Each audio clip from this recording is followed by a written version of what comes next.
Khadakpada police Thane या ठिकाणी दिनांक 4/8 रोजी फिर्यादी यांनी तक्रार दिली की त्यांची CB शाईन मोटरसायकल ही चोरी झालेली आहे। त्यावरून खडकपाडा पोलीस स्टेशनला चोरीचा गुन्हा दाखल केलेला आहे।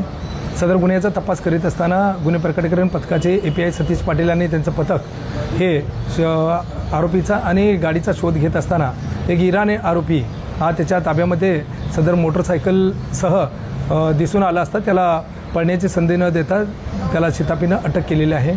सदर गुन्ह्यामधली ती मोटरसायकल जप्त केली। त्याचबरोबर त्याच्याकडे कौशल्यपूर्ण तपास करून आणखी इतर 8 गाड्यासुद्धा त्या आरोपीनं चोरी केल्याचे आपल्याला तपासामध्ये समजले। त्यावरून सदरच्या 8 गाड्या ह्या वेगवेगळ्या पोलीस ठाण्याला चोरी केलेले गुन्हे उघडकीस आणून सदर वाहनं जप्त केलेले आहेत। या आरोपी यापूर्वीचं रेकॉर्ड आपण तपासलं असता मुंबई तसेच ठाणे जिल्ह्यामध्ये वेगवेगळ्या पोलीस स्टेशनला 7 गुन्हे दाखल आहेत। त्याच्यामध्ये चेन स्नॅचिंगचे गुन्हे आहेत, फसवणुकीचे आहेत, NDPSचा पण गुन्हा दाखल आहे त्याच्यावर 2 आणि सदर गुन्ह्यामध्ये हा आरोपी कापूरबावडे पोलीस स्टेशन आणि बदलापूर पोलीस स्टेशन या ठिकाणी चेन स्नॅचिंगच्या 2 गुन्ह्यामध्ये वॉन्टेड आहे। त्याचबरोबर कापूरबावडे पोलीस स्टेशनचा एका बुलेट चोरीच्या गुन्ह्यामध्ये सुद्धा तो पाहिजे आरोपी आहे।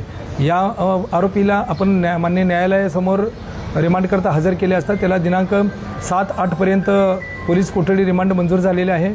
आणखी याच्याकडून कुठले गुन्हे उघडकीस की येतात का याबाबत तपास चालू आहे। सदर आरोपी हा वेगवेगळ्या ठिकाणावरून हा गाड्या चोरी करणं, त्या गाड्याचा दुसऱ्या चेन स्नॅचिंगचे किंवा इतर गुन्ह्यामध्ये वापर करणं अशा प्रकारचे मोडस आहे।